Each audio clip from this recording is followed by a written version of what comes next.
산타클로스와 관련해서 사람이 거치는 4개의 단계가 있다고 합니다.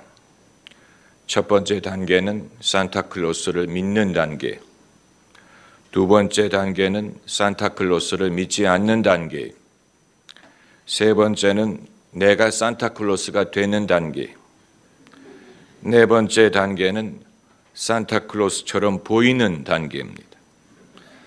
한국인들은 그렇게 얼굴에 수염이 나지 않기 때문에 산타클로스를 닮는 사람은 그렇게 많지 않겠지요. 저도 어렸을 때 산타클로스를 믿었습니다. 한 번은 크리스마스 이브에 자다가 잠이 깼는데 제 베개 옆에 저희 어머니와 사촌 누나가 앉아 있는 것이었습니다. 제가 깨는 것을 보고는 어머니가 산타클로스가 필통을 놓고 갔다는 거예요. 어떻게 그 순간에 제가 깨는 순간에 어머니가 산타클로스에 놓고 간 선물을 발견하셨다는 것인지 의아했지만 저는 필통을 받는다는 즐거움 때문에 누가 주었는지는 별로 중요하지 않았습니다. 의아하게 생각한 것은 필통을 놓고 가는 것은 봤는데 왜 산타클로스는 보지 못했을까? 어렸을 때의 추억일 뿐입니다. 어린이들은 굳이 산타클로스를 기다리지는 않더라도 선물을 기다립니다. 기다릴 수 있다는 것은 행복한 것입니다. 기다린다는 말은 누군가가 나를 기억하고 누군가가 나를 찾아오리라는 것입니다. 만일 우리의 기다림이 헛되다면 내가 기다리고 기다려도 아무도 나를 찾아오지 않고 나를 기억하지 않는다는 말이니 그것처럼 고독한 인간은 없을 것입니다. 커피 한 잔을 시켜놓고 그대 오기를 기다려봐도 기다리는 것입니다. 그런데 기다려도 오지 않는데 인간의 괴로움이 있는 것입니다. 강아지들도 누군가가 자기를 입양해 주기를 기다린다고 합니다. 개 보호소에 누가 자기를 입양할 사람이 나타나면 강아지들이 그것을 알고 벌써 인상이 달라진다고 합니다. 여러분도 그렇고 저도 그렇고 우리는 더 이상 어린이가 아니고 또 애도 아니고 이제는 우리가 무엇을 기다리면서 살 수 있을지 또 누구를 기다려야 할지 이런 생각을 하게 됩니다. 베켓이라는 유명한 작가가 고도를 기다리며라는 작품을 썼지요. Waiting for Godot.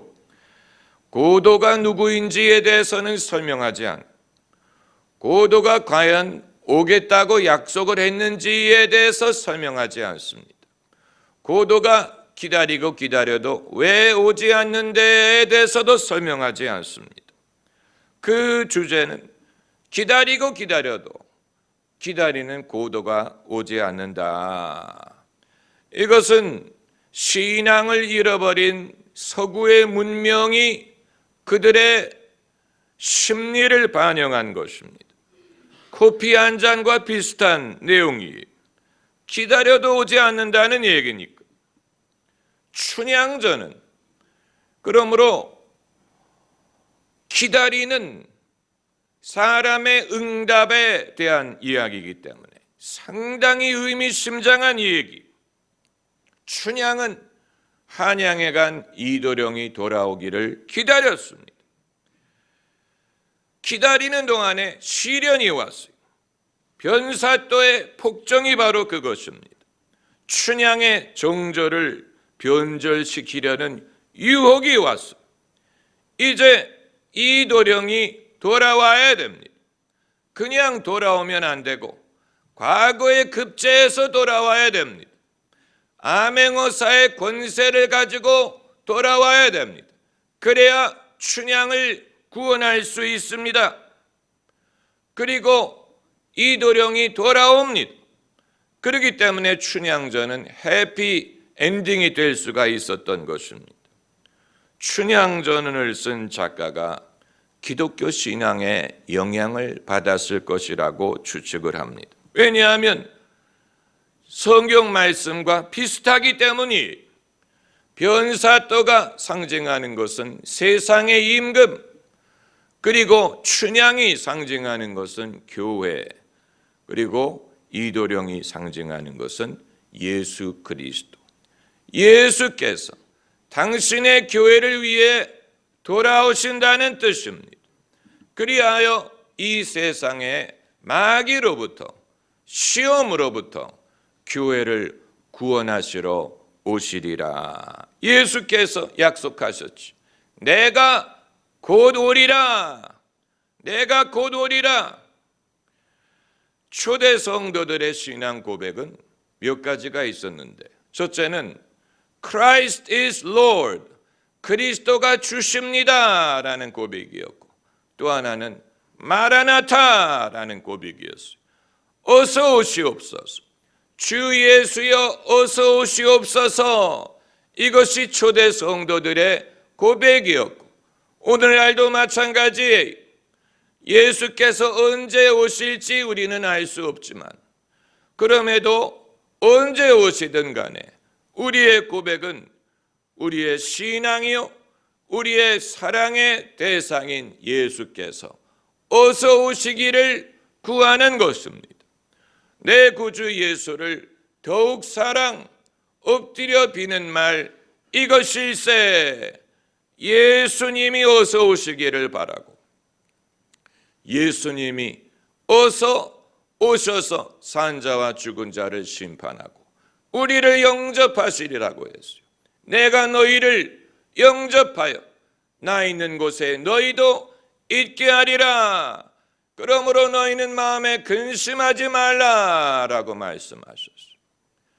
예수님은 그냥 떠나가신 게 아니에요. 하염없이 떠나가신 게 아니고, 떠나시기 전에 다시 오시리라 약속하셨어요. 그런 의미에서 예수님은 알파와 오메가, 시작과 끝이 되시는 것입니다.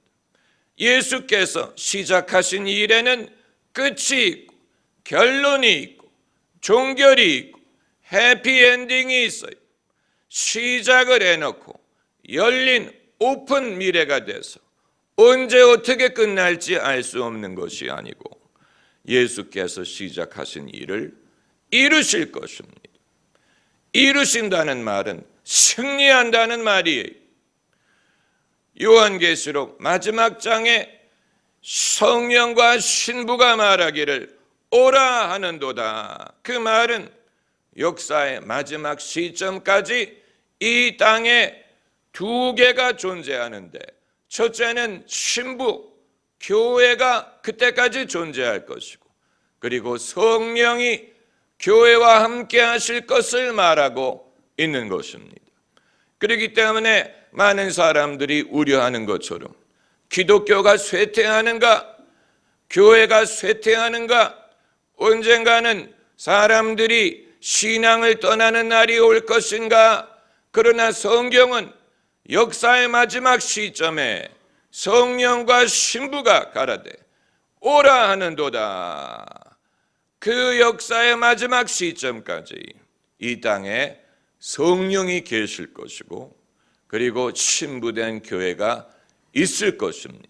그러므로 성경이 우리에게 증거하는 미래의 모습은 마치 영화에 나오는 것처럼 지구가 멸망을 한다든가, 환경오염으로 인류가 다 멸종된다든가, 사람이 더 이상 애를 낳지 못한다든가, 무슨 컴퓨터가, 로봇가 사람을 지배한다든가, 어떤 미래에 대한 영화도 미래를 밝게 보는 것을 본 적이 없죠. 다 암울하게 봅니다. 미래를 상상할 수 있는 능력은 신앙 이외에는 밝은 미래를 상상하지 못합니다. 신앙으로 말미암지 않고는 잘 되리라고 상상할 수 없습니다. 신앙을 제외하면 모든 것이 어두워 보여, 모든 것이 암울해 보여. 인류가 멸망할 것 같아요. 지구가 멸망할 것 같아요. 신앙을 떠나서는 잘 되리라고 상상할 수 없습니다. 그렇기 때문에 우리가 믿음이 필요한 것입니다. 내가 믿으면 하나님의 영광을 보리라 하지 아니하였느냐. 우리가 이 세상에 사는 목적은 궁극적으로는 하나님의 영광을 보기 위한 것입니다. 하나님의 영광, 하나님의 영광이란 말은 하나님이 하시는 이 일을 통하여 하나님의 하나님됨이 증거된다는 것입니다. 하나님이 하시는 일을 통해 하나님이 하나님 되심이 증거될 때 그것이 하나님에게 영광이 돼 하나님의 영광이 드러납니다. 그러므로 우리가 인내하는 이유, 믿음을 지키는 이유, 쉬지 않고 기도하는 이유, 우리가 바라는 바는 궁극적으로 우리가 사는 동안에 이 땅에서 하나님의 영광을 보기 위한 것입니다. 하나님의 영광을 내 삶에 보기 원하고 내 집에서 보기를 원하고 교회에서 보기를 원합니다. 나아가 이 땅에 하나님의 영광 나타나기를 보기를 원합니다. 여러분도 그것을 추구하세요. 그걸 위해 기도하세요. Mine eyes have seen the salvation of the Lord. 오늘 본문에 나오는 시몬의 기도에 나의 눈이 하나님의 영광을 보았도다. 하나님의 구원을 보았도다. 우리가 그것을 경험하는 것뿐만이 아니고 얻는 것뿐만이 아니고 우리가 그것을 보기를 원하는 것입니다. 내가 하나님을 위해 수고하는 것보다 하나님이 우리를 위해 일하시는 것을 보기를 원하는 것입니다. 누구든지 신앙의 열심을 낼 수 있어요. 신앙의 열심이 필요해. 그러나 우리의 궁극적인 목적은 결국 하나님이 하시는 일이 나타나는 것입니다. 내 가정에도 그렇고 내 신앙에도 그렇고 하나님이 하시는 일, 하나님이 준비하신 일, 뜻하시는 일, 예비하신 일, 약속하신 일, 나로 꿈꾸게 하신 일, 내가 기도하게 하신 일, 내가 바라게 하신 일, 그것이 이루어지기를 바라는 것입니다. 그럴 때 우리는 더 이상 구할 게 없죠. 더 이상 바랄 게 없어요. 하나님의 영광을 볼 수 있다면 더 이상 미련이 없어요. 얼마나 감사한 일입니까? 그런데 예수님이 처음 오셨을 때 2000년 전 예수님이 처음 오신 것도 오시리라는 약속의 성취였어요. 여러분 그 사실을 아십니까? 예수님의 제자들 베드로, 요한, 야고보, 안드레, 나다나엘 이런 모든 제자들은 메시아가 오시기를 기다리던 사람들이었어요. 그래서 예수님을 따른 이유는 예수님이 메시아라는 사실을 알았기 때문. 세례 요한 역시 메시아를 기다리던 사람, 메시아가 오실 줄을 믿고 그 길을 준비하기 위해 보냄을 받은 사람. 세례 요한, 그리고 오늘 본문에 나오는 시므온이란 사람. 시므온도 메시아가 오시기를 기다리던 사람. 오늘 본문을 보면 메시아를 보기 전에 죽지 아니하리라라는 약속을 받았다고 했어요. 그래서 그 약속대로 시므온이 아직 늙었고 살아있는 동안에 예수님 부모가 아기 예수를 모시고 성전에 가 있는 것을 만나게 됩니다. 시므온이 이제 아기 예수를 안고 뭐라고 기도했냐면, 주제여 이제는 말씀하신 대로 종을 평안히 놓아주시는도다. 이건 놀라운 기도예요.